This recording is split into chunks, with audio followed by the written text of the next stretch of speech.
Hey, what's going on?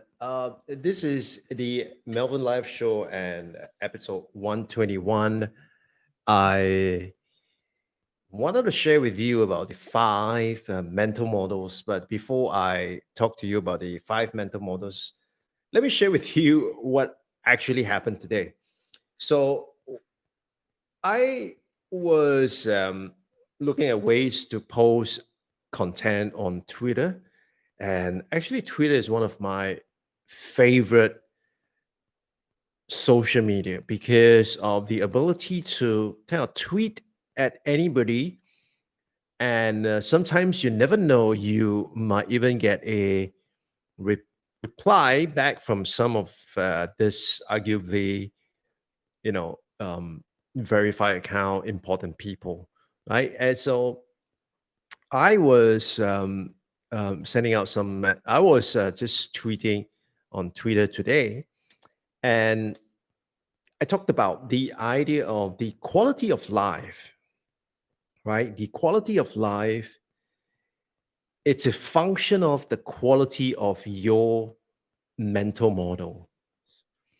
Now, then, of course, someone reply and say that, well, then it depends on how you define what's your definition of a mental model, and that is not stable. And if you think about it, the quality of life is actually something that goes up and down, right? There is a, it's not a flat line, right? Or it's never always upwards, or it's never always downwards. Um, Presumably, of course, some people could go on that kind of trajectory, but my point is, you know, in any case, you will experience different episodes in your life, and based on your mental model, you will then define whether that episode itself it's good or bad. So, take for example, this very famous story of a in China. There is this um, father and son.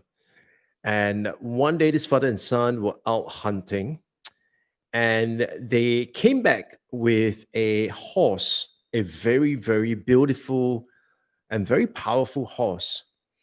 And when they brought the horse back, many of the neighbors came around and looked at the horse, and they say to the father, say that, wow, you're so lucky to be able to, catch one of these horses. And the father replied, we'll see, we'll see, right? And so sometime later, the young man was actually learning how to ride on the horse. And during the process of learning to ride, the horse, because it was so powerful, actually thrown that man off off the horse itself. And so what happened was the man was injured. He actually broke his leg. And then the neighbors came around and say that, oh, that horse is unlucky. And the dad replied, well, we'll see, right? And then a few months later, what happened was that the China went to war, and so they need to draft every single young man who is fit. And because of the fact that the young man fell and broke his leg, he was then deemed unfit to be drafted, and so he kind of escaped the draft itself. And the neighbors came around and say, well, you're so lucky, that your son did not need to be drafted. And the father said, well, we'll see, we'll see. And so the moral of the story is, sometimes when you are in a particular episode and you view the event on its own, it may appear to be, positive or negative. And really, the way that you perceive it, whether it's positive or not, really depends on your mental model. So what we want to share here today is there are basically 5 mental models that you need to have in order to not just survive, but to thrive in any situation.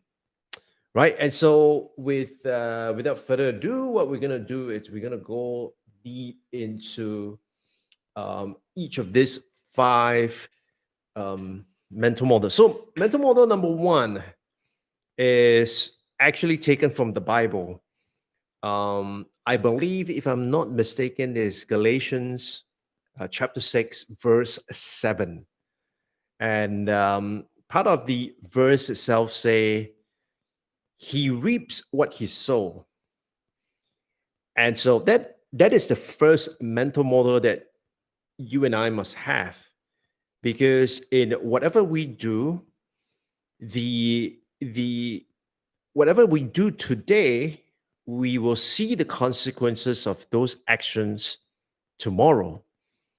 So where you are right now, right? Where you are right now was a result of all the decisions that you have made in the past.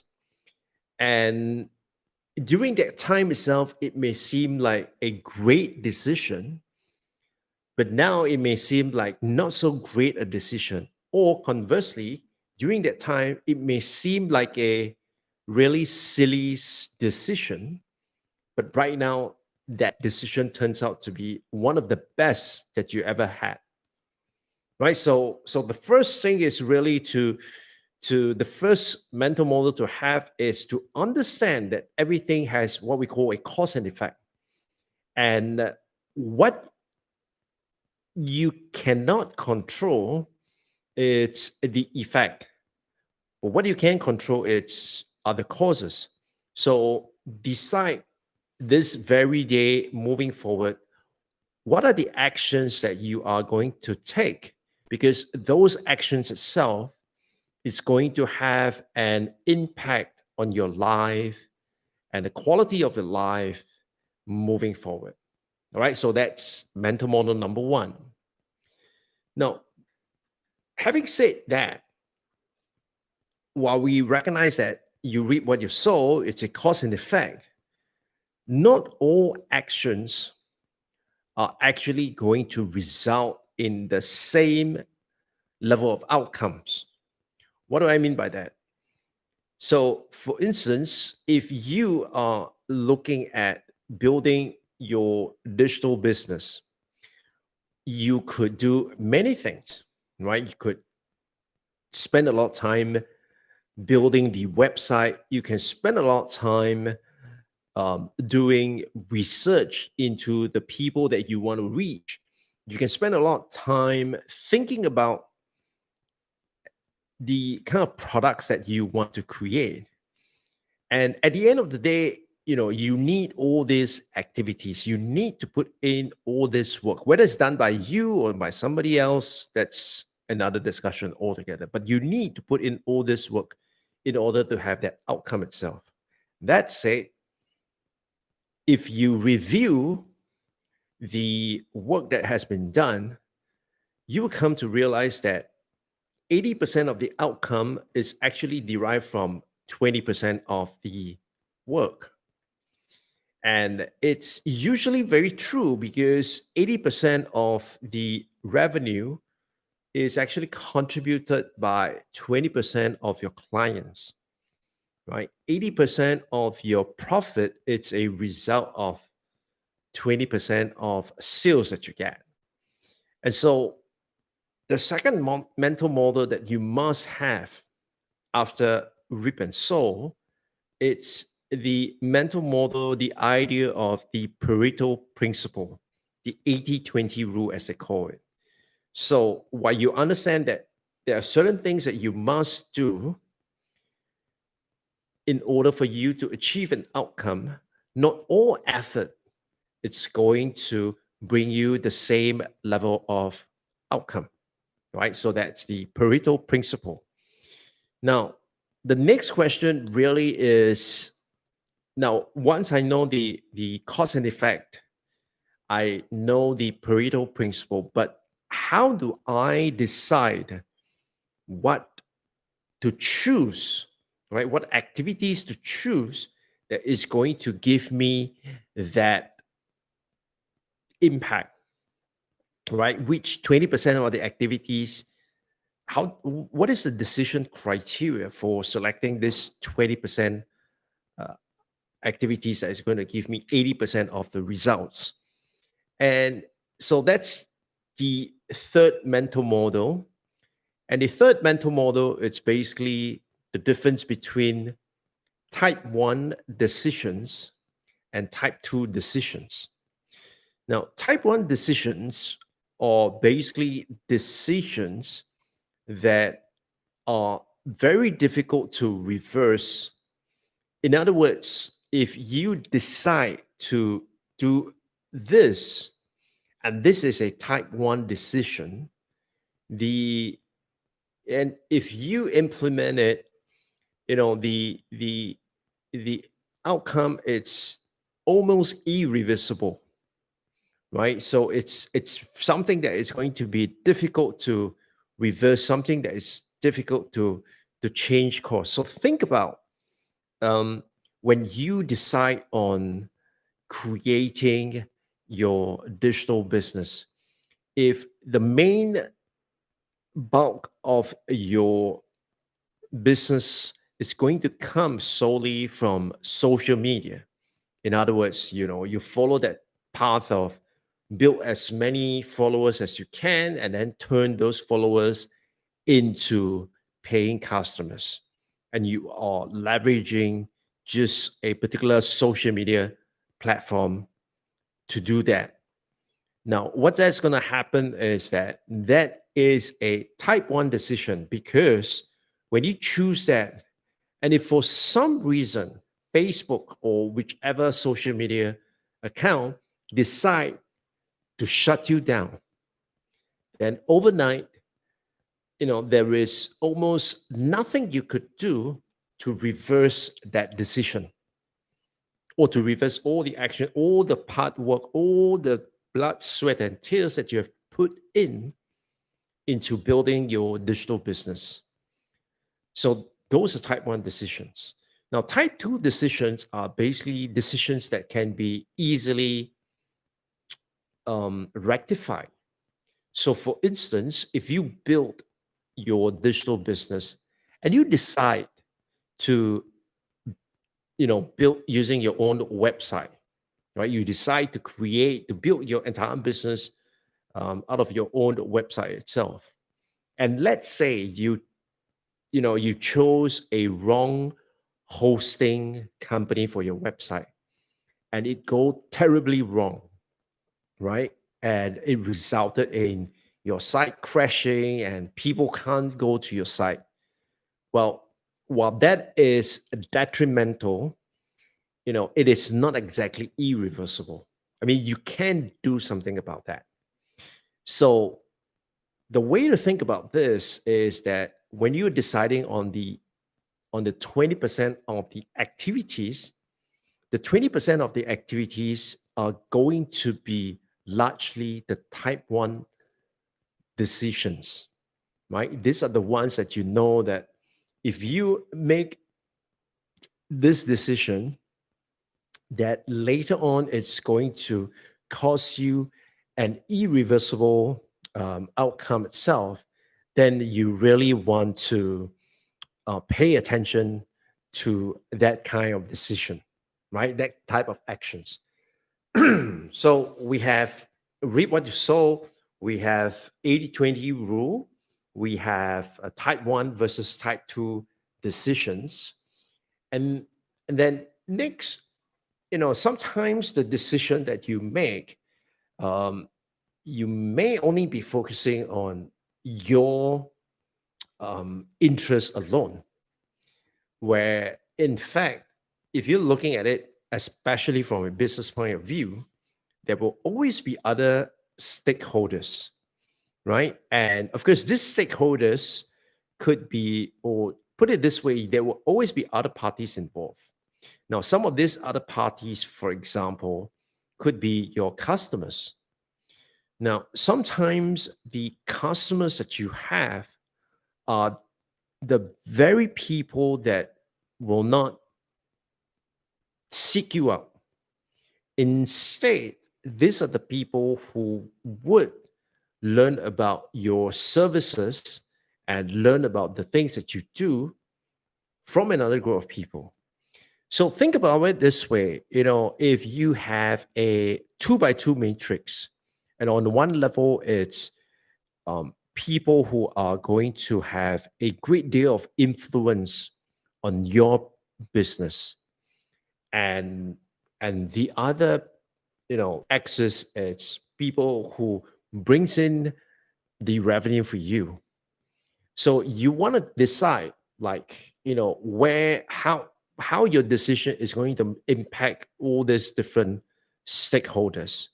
So you could have stakeholders who you know that is going to bring in a lot of income and also going to have a lot of influence on your business. And definitely that group of stakeholders or that group of people are the ones that you must actively engage and nurture, because they are the ones that brings in the money. They are the one that tells everybody about you. So you have to take care of this group of people. Now, what about the group that has got a lot of influence, but may not bring in income for you directly? In other words, they are very influential, but they are not the ones that would actually be the paying customer. Then these are the people that you want to keep them informed, right? You want to keep them informed because as and when they know that what you are providing, they are very likely and very willing to share what you have with their audience. And so these are the group of people that you really want to keep them informed, and perhaps even to kind of give them a an an opportunity to you know um, have a preview of your product even before you put it out to the public itself. Now, then, of course, there are this group of people who have got very little influence, but they are the one that brings in the money for you, right? So these are the group of people. For instance, these are your um, people who are your silent customers.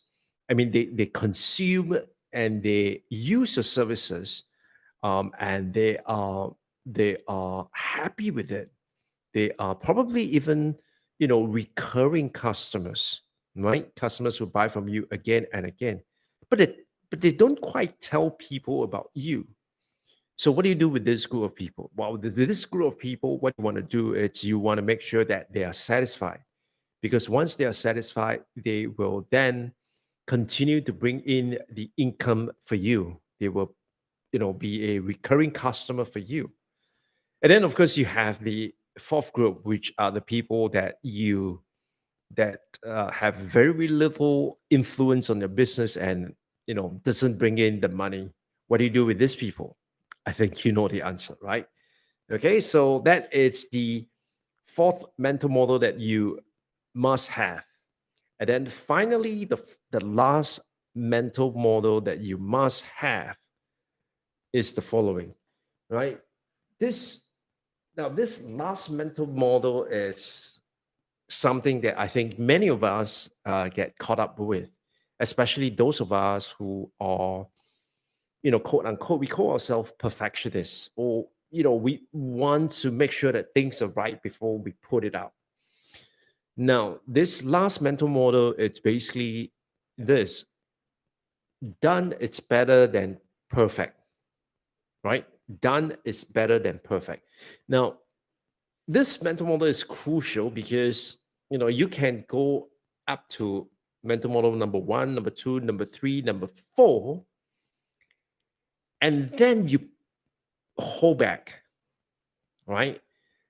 Look, I'm not pointing fingers here because I do that myself, and that becomes a real crippling effect because a lot of time, we do not know how things are going to work out until we put it out. And even when we put it out itself, it's rarely going to be perfect the first time, right? If you put out a course, you do not expect that the moment you put up 100 people sign up, right? And sometimes you need to tweak, you need to make adjustments, you need to fine tune your value proposition, your offer, and perhaps even the timing itself. And so things will never be perfect and you will never be totally ready. So whether you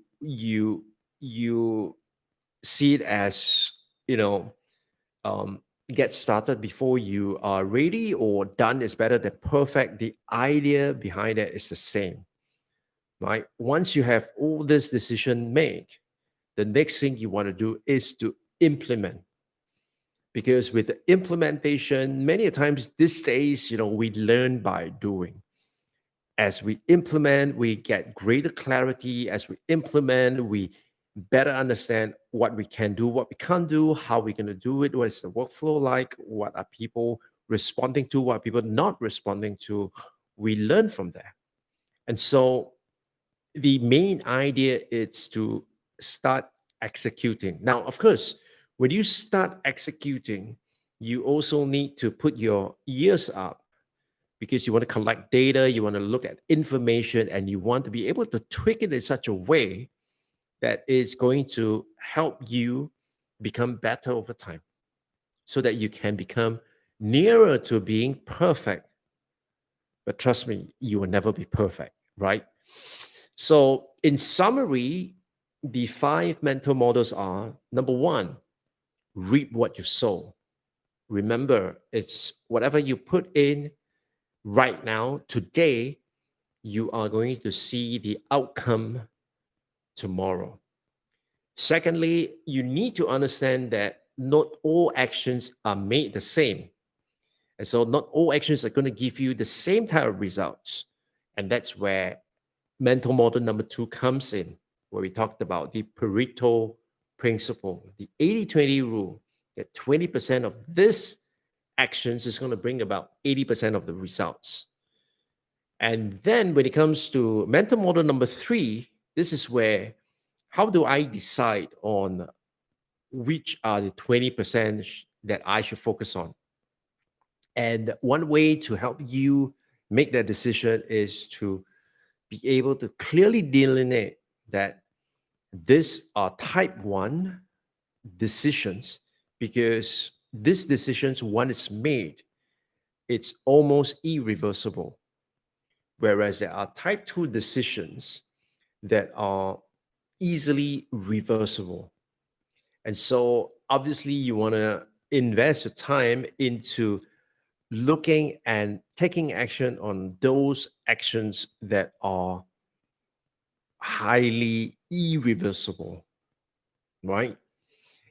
And though that's the third mental model. The fourth mental model is think about the stakeholders, because as a business, you would always be working with different parties itself. And so think of it from the matrix of influence and income. So what you want to do is you want to clearly engage and actively nurture the ones that are high influence and bring in lots of income for you. The ones that brings in a lot of income but very little influence, these are the ones that you need to satisfy them, because the lifetime value of them as a client is going to be tremendous if you are able to take care of them. Then there is another group that it's high influence, but they are not the one that will either spend a lot of money or if at all. And so with this group, what you want to do is you want to keep them informed. And of course, that's the last group that, I don't need to say what you should be doing with them. And then, of course, the fifth mental model, it's done is better than perfect. And the reason why that is so, it's because no one, right? No one can tell you that if you do this, you are definitely going to get that. So you can replicate someone else's actions, you may not get their results. And so what you need to do really is you need to implement, collect data and information, and then tweak, make adjustments, make some refinement, and then implement, and then iterate over and over again. And so, my friends, those are the 5 mental models that you need to embrace if you want to thrive, especially in this new normal. And finally, as a bonus, the last mental model that you must have, right? And this is an exceptional one, something that I firmly believe in, something that something that I do. And the bonus mental model that you must have is teach everything. Teach everything that you know. There is no point holding anything back, because quite truly, there are no secrets. And so what you need to do is to teach people. The question is, how do you teach so that people can learn most effectively from you in this new normal, right? And with that, thank you so much for watching. I hope it has been helpful. Leave me a comment, leave me your feedback, and if this video has given you some insight, give me a thumbs up, like it. And if you want more videos like this, make sure you subscribe, or you follow me, or you like me on Facebook. That way you would always be notified whenever I go live. And once again, if you got questions for me, please feel free to send it out either in the form of a comment below, or you can always send me an email, right? And with that, thank you so much for watching, and I'll see you on the next one. Take care. Bye-bye.